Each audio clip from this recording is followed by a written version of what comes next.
Hi there, welcome back to my channel. My name's Molly. I'm the maker behind Lefty Knits, and this channel is the little corner of the internet where I share all the crafty things I've been getting into. Usually that amounts to knitting, and this week is no exception. So today I have a podcast for you, although we will be looking at a couple things that are a little bit different. I've gotten into spinning, as a little spoiler alert, so some of that is coming, and my knitting has been a little on and off. There's been a lot going on in my life, but I still wanted to hop on here and share with you all the things that I have started and finished, I suppose, in the last couple weeks. So why don't we go ahead and get started with my finished object. This is my gib. It's the gib one, the one with more feminine sizing. And I made the 37-inch bust size in this yarn, which is Zephyr, Jagger Spun Zephyr. It's the worsted weight version. This is the color Sable, and there are 248 yards per 100 gram hanks. And it comes in a couple different put-ups. Yarn.com on webs, it comes in 50 gram hanks right now, and they're on sale, and it comes in like cones and stuff from other distributors. So there's different put-ups of this, but it's all the same yarn if you're looking at the Jagger Spun Zephyr 4/8. As you can see, I have not actually woven in my ends, and I also haven't blocked this, so it feels a little silly to call this a finished object, but I don't have any others. My apartment's been without hot water for the better part of the last couple weeks, and although I don't block my stuff in super hot water, I usually use sort of like lukewarm to cool water. I was sticking my hand in cold water a lot to wash dishes and stuff, and I just really wasn't, I was bathing in cold water kind of, and I just wasn't really, I wasn't interested in dunking myself in more cold water. So that's my sort of lame excuse for not having blocked this yet. I used size 4 needles for this. I talked about this more in my last podcast episode, I think. So that's US 4. I'm sorry, I don't remember the millimeter size of that, but that's obviously not super normal for worsted weight yarn, but I have discovered myself to be a rather loose knitter. I knit this pretty much exactly to pattern.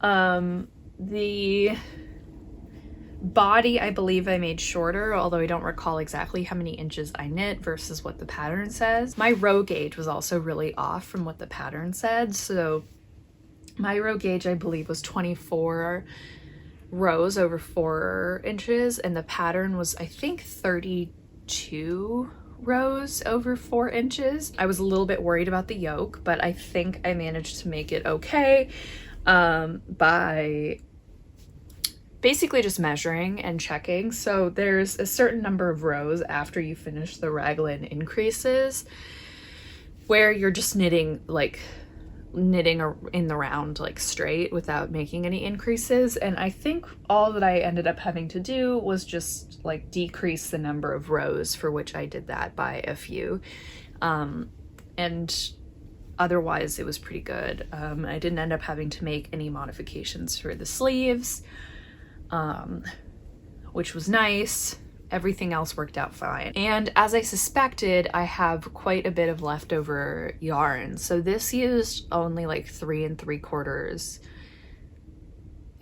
hanks, 3 3/4 of my 100 gram hanks, and I have 5. So I still have 1 1/4 hanks left, like 125 grams. Yeah, 125 grams left. So that's quite a bit of yarn. I may end up ordering more of this yarn. Like I said, it comes in cones, which I like the idea of cones. We'll be talking about that in a little bit. Overall, I'm really happy with how it turned out. I hope it doesn't block too crazily, but I think that this pattern was a great fit for this yarn. I think the stitch definition is really nice, and it shows the texture really well. I enjoyed knitting this texture. It's mostly purling, but I actually didn't really mind that. I thought it was kind of a fun change, and it's like it's a 4-stitch repeat or 4-row repeat, and like it's 2 rows that are the same and then 2 rows that are the same, and then you basically repeat those 2 sets of 2 rows over and over. And I found that like a little bit potato chippy, you know. It'd be like, oh, I just need to knit 1 more row and then I'll be done with this repeat. Oh, I can start the next repeat. And like it just kind of it flowed very well off of my needles. I knit this really fast, I think maybe in a couple weeks. I'm not used to knitting worsted weight pullovers really. I mostly knit DK and lighter, given that I am in the Bay Area. I plan to block it tonight. Hopefully then it'll be dry shortly and maybe I can wear it in my next episode, because this week, this is not a hand knit item. This is a purchased sweater, one of the few I have left in my wardrobe. Oh, the one modification I did make is that I didn't do the 2x2 tubular cast on and cast off. I'm comfortable with 1x1, but like there were some instructions and it was like a 2-row thing, and I was just like a little bit intimidated, and I kind of just wanted something fast, so I didn't do that. And other than that, I don't really think there were any modifications. Update on this to come. So this week I only have 1 WIP, and it's a new WIP. I haven't really been working on my old WIPs, including the sweater I'm designing, either of the sweaters I'm designing, the one that I talked about a few weeks ago in Knit to Frog, or the one that I talked about last week with the white Kelburn Woolen Scout yarn. I've actually embarked on a new knitting project, and that is it's not very fun to show right now. That's the Be Thankful cardigan by Lily Kate France, and I'm knitting it in Woolyknit British wool in Aran weight that I got in this cone, which is actually one of my acquisitions. So we'll talk about this a little bit more later, but I'm making this cardigan. It is knit bottom up, and I don't typically knit bottom up items. And part of, it's not a reason I don't knit them, but I do find that this is very difficult to show in a meaningful way. But basically I have finished one of the fronts. In the pattern I believe it's the right front, but because I knit left-handed, for me it's the left front. I'm working on the back, and I have the for me the right front left, and then I will be once the sleeves are, or once the back and the other front is done, I'll be 3 needle bind offing these together, making a button band and adding some sleeves. This is a worsted or Aran weight cardigan. It's very simple. It's knit in stockinette. There are some little like faux seam details on the side, which are kind of fun. There are some increases in the body. It starts a little bit tighter, and it's pretty cropped with a pretty wide armhole. And I'm making the smallest size, which ends up with a 40-inch bust circumference. So for me, that's like 3 to 4 inches of positive ease. I have way less yarn than this pattern calls for, and I can see that the cone is definitely lighter than when I got it. So I'm a little bit worried about running out of yarn, but I'm just rolling with it. I made the bottom ribbing a bit shorter than the pattern called for, and I planned, the sleeves are knit like basically straight. The armhole's pretty big. You can already see like I haven't finished the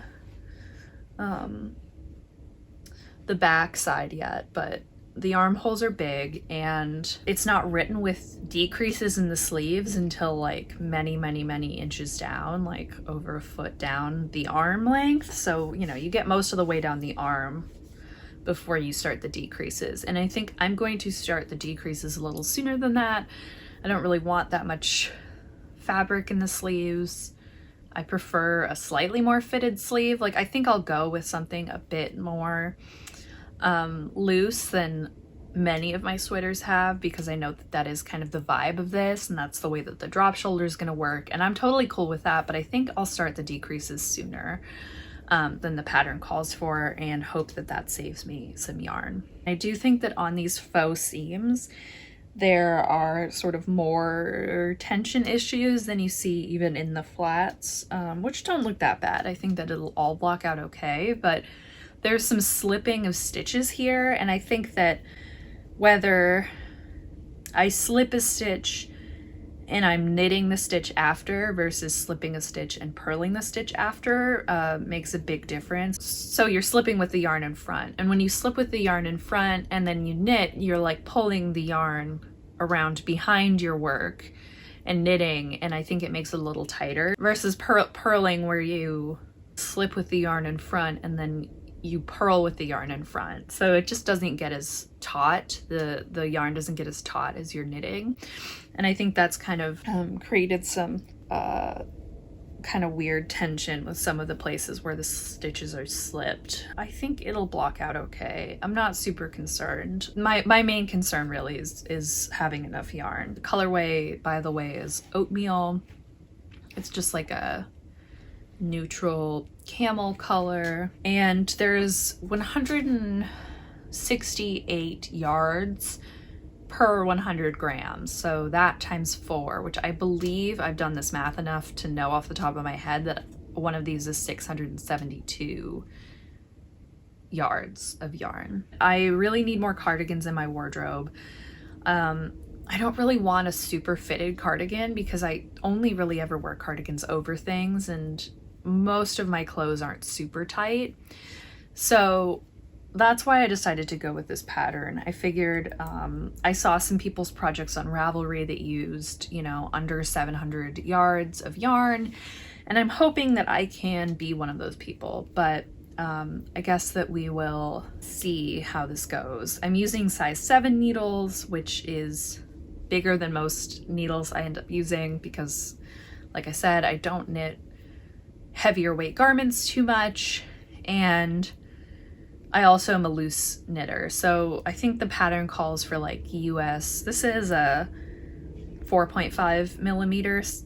I think the pattern says like 5.5 or 5.75 or something in the 5 range of millimeters for the needle. So I'm not sure what size that is US, but I am using a smaller needle than the pattern calls for, but not by like a super incredible amount, just like 1 or 2 sizes down. Like I said, because this is bottom up, it's hard to show in a way that does this garment justice, especially because it's stockinette. So the button, like this part where the button band will be added, is rolling a bunch. It's kind of rolling everywhere along all the seams, and it's just not like a super exciting garment to show you right now.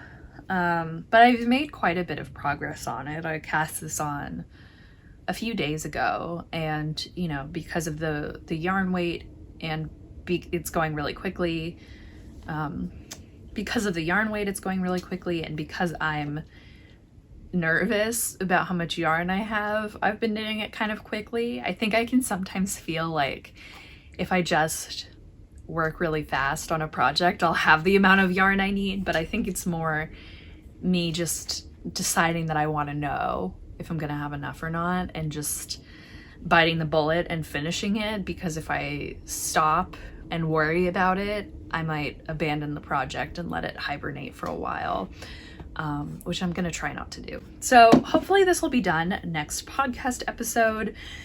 At the very least, it should be in a place where it's easier to show. The alternative is that it might be frogged if I didn't have enough yarn, but it's a mystery. We'll see. We'll see where this ends up in a couple weeks when I do my next podcast episode. All right, so like I said, this yarn is also an acquisition. It's an international acquisition, which is very exciting. I will just move right into talking about it. So like I said, this is from Woolyknit. It's one of their yarn to cones, and it's the British wool, which I ordered with a discount code provided by Inga from Knitting Traditions. And the reason I'm working on this now as well, part of the reason I casted it on so quickly is because this is essentially, this sweater with this wool is my submission, or one of my submissions to the Woolyknit and Knitting Traditions celebration of British wool. So I'll link Inga's podcast episode, or her video, where she talks about what sort of the rules are and talks about some of the yarns that she used, that she received from them and that she has from Woolyknit in the past. It is pretty cost effective, even with pretty high shipping rates from the US. This is my first time working with a cone, and I am really enjoying it. I think it's been really fun. The discount was good on the British wool. Obviously, they have like merino cones and stuff as well, which I'd love to try some other time. But I figured I'd start with 2 cones. I'll show you the other one in a second. And check out how I liked working from a cone. And so far it's been pretty good. I don't have a mechanism to like make this rotate, so I kind of have ended up putting it on the floor and pulling up on it. And I feel like that has worked the best. I do end up knocking it over a little bit and sort of it rolls around a bit, but that happens also with the balls of yarn I've been using recently while my winder has been a little bit finicky. This is one of the ones that I got. Like I said, it is the 400 gram Aran weight cone of British wool in the colorway oatmeal. And I believe that color number is 1909. This is the first thing I got from Woolyknit, and the second is this cone of 4-ply yarn. This is not it. This is the cone of 4-ply. I haven't broken into this one yet, and I got it in, I think I know. Okay, it doesn't say. I'm pretty sure the color I got for this is mallard green, but if I'm wrong, I'll put it on the screen.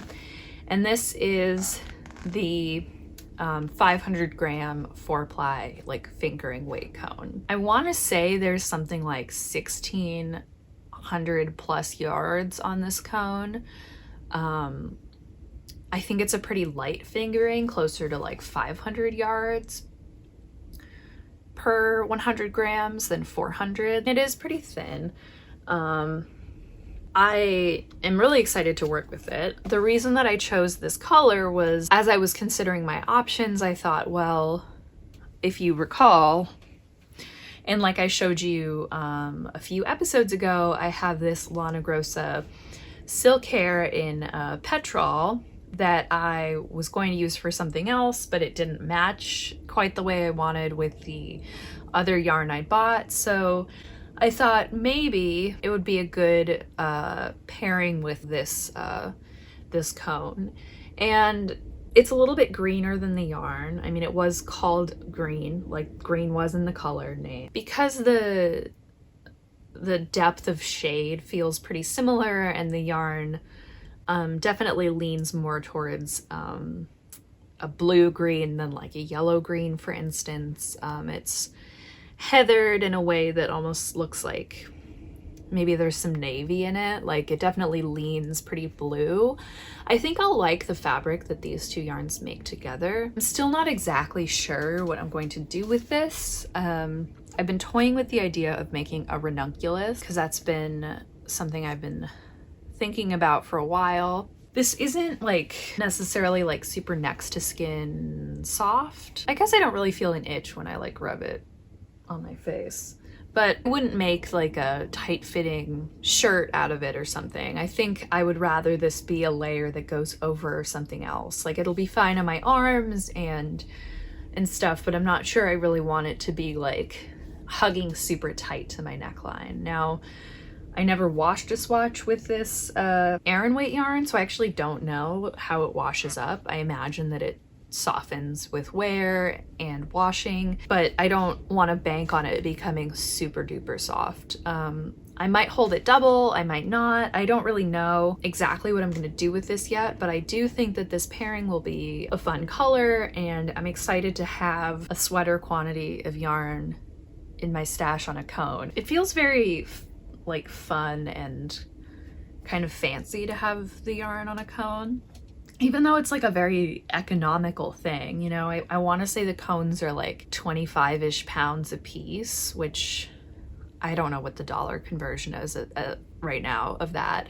And I paid like 30 pounds for shipping, so it's not like the shipping was cheap, but between the two cones being essentially 2 sweater quantities for 25-ish pounds plus 15-ish each, you know, that's like 40 pounds for a sweater quantity, which is, you know, still very economical. And I think having this mohair that pairs with this one will be kind of fun. Stay tuned in future weeks to see what becomes of this one. This week I have something new and special that may or may not become an every week or a semi-regular feature of this podcast. So I have started spinning again. Now, I've never been a serious spinner. Last year sometime, I think, Knitpicks had a sale of bare wool, and I bought a bunch of skeins of bare yarn to try to dye, which we will be getting to in future weeks. I also ended up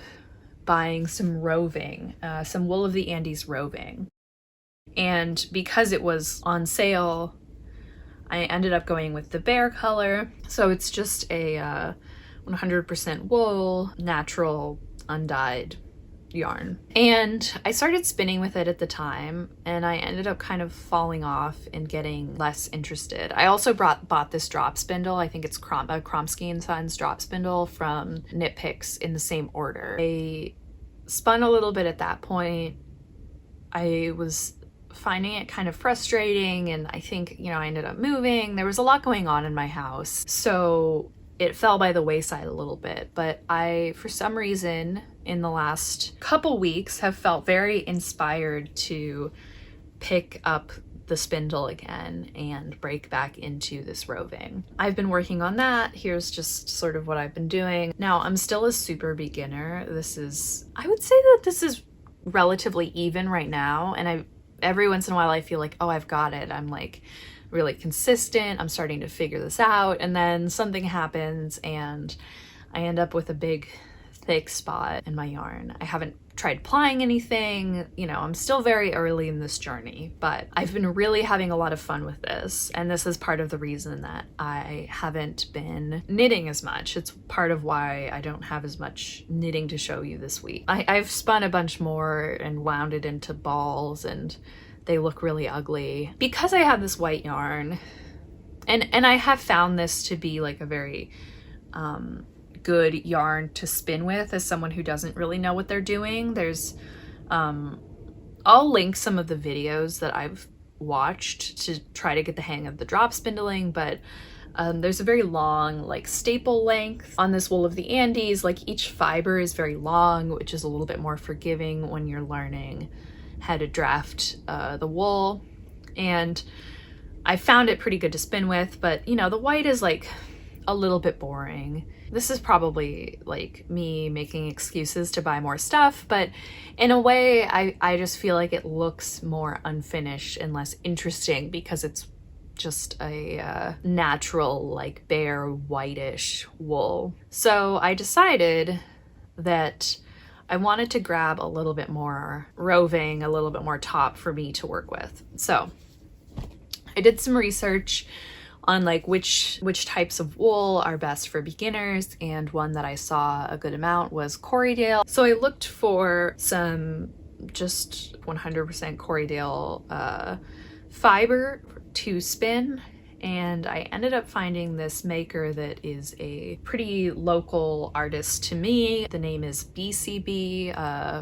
The maker is named Patricia, and she has a bunch of really beautiful yarns in her shop and a bunch of roving. I might be saying some of these things wrong because, like I said, I still don't really know what I'm talking about, but I got these two. I think they're 4 ounce, so 3.5 ounces is 100 grams, so a little over 100 grams. I think it might be 113 of Corriedale. They're both like natural colors, but I got this gray and I got this multicolor like blended wool that has some white and dark brown and a little bit of gray in there also.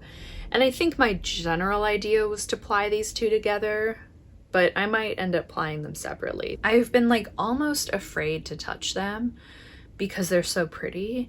I figured I would practice a little bit more on the wool of the Andes that I bought before breaking into these, but they weren't super expensive. And the maker, for those of you who are in the Bay Area, this woman, Patricia, is based in Bolinas in Marin County. So I was just really excited to find it, and I would be happy, you know, to order from her again. The wool looks really beautiful. It looks like the staple length is gonna be long. It's very soft. I'm not an expert in different types of wools, although I guess I might become one. I'm really excited to work with this. I got a new spindle that's coming. So this spindle here is a 3-ounce spindle, which is pretty heavy, which is fine. And I think it's, you know, good for beginners to have a little bit more heft. And I'm not calling myself not a beginner. I'm still a beginner. But I got a spindle that's 1.5 ounces, which is close to 50 grams, I think. So it's like half the weight of this. I ordered that on Etsy. I'm waiting for it to come. I'll show it to you next time. It should be here in a few days. And at that point, I think I will break into this wool and see how it goes. But right now I'm enjoying these two braids as they are, because they're just so beautiful. I hope that you enjoyed seeing a little bit of my spinning journey. I'm really excited to be able to share that with you. I'm, like I said, a very true beginner. I've spun like, this was 100 grams when I came. This is probably like 20, maybe between 15 and 20 grams left. So this is all that I've spun. So I've only spun like, you know, 80, 85 grams of wool. It doesn't look great, but I have really enjoyed it. And I found it to be like a pretty cost-effective new hobby. You know, because you can get a drop spindle between like $15 and $30, kind of depending on what you want. That's a very like achievable price for a drop spindle. And you can get roving for, you know, like under $10 per 100 grams. The thing that I'm not sure about yet is what I'll end up doing with this, if it ends up being something that I can actually knit with. I don't really know yet. That's the part that I'm not sure about. And I don't really want to be wasteful, so I'd like to find something that I can knit with it, or maybe I can felt it if I've messed it up. I've really enjoyed like having another new sort of fiber art and something that I can perhaps sort of fold into being part of my knitting. So I hope you've enjoyed that. I've been trying to, you know, spin a little bit every day, or every other day at least. I'm kind of like improving upon my ability. I'm not doing necessarily a lot each day, but I'm trying to keep it like something that I'm doing regularly to build up that muscle memory. The spinning, you know, has reduced my knitting time a little, but having projects that I'm excited about, like this cardigan that's still in my lap, and things that I'm a little concerned about, like this cardigan that's still in my lap, has brought me back to knitting a little bit more. There'll definitely still be plenty of new knitting to show you in the future, and hopefully I'll maybe be knitting stuff up with my hand spun in short order. I hope you enjoyed this episode of my podcast. I'd love to hear about what you've been working on. Are you knitting any sweaters like me to prepare for the winter ahead? Have you ever dabbled in spinning? I'd love to hear anything about your spinning, if you've ever done it. If you have tips and tricks for beginners, let me know, because I could use any sort of tips and tricks. Anything that you want to share, I'd love to hear it. If you want to follow along with me on other social media platforms, my username on Instagram and TikTok is lefty.knits. And if you enjoyed what you saw today, I'd love if you would consider liking this video and subscribing to my channel. I publish videos every Friday, and I haven't missed a Friday yet. Thank you so much for being here and hanging out with me for a little bit, and I hope you have a great rest of your day. Bye.